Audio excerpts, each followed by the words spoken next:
നമ്മൾ എത്ര നന്നാക്കിയാലും മറ്റുള്ളവർക്ക് അതിൽ തിരുത്തുണ്ടാവും.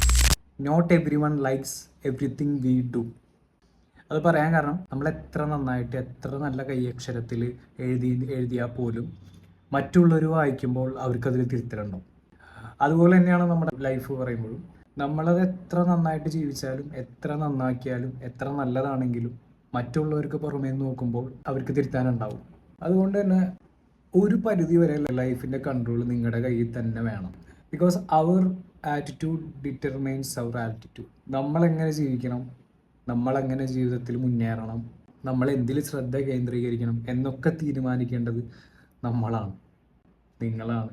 കാരണം at the end of the day നമുക്കിഷ്ടമുള്ള പലതും അവർക്ക് ഇഷ്ടമാണെന്നില്ല. നമ്മുടെ ഇഷ്ടങ്ങൾ നമ്മുടെ മാത്രം ഇഷ്ടമാണ്. അത് നിങ്ങൾ മനസ്സിലാക്കുക. അപ്പോൾ നമ്മൾ എല്ലാ കാര്യങ്ങളും നമ്മൾ ആൾക്കാരുടെ ഒപ്പീനിയൻസിനും അതുപോലെ തന്നെ ആളുകൾക്ക് അവരെ തൃപ്തിപ്പെടുത്താനും വേണ്ടിയിട്ടൊന്നും ചെയ്യാതിരിക്കുക. നമ്മുടെ സന്തോഷം കേന്ദ്രീകരിച്ച് നമ്മുടെ സന്തോഷത്തിന് വേണ്ടി ജീവിക്കുക.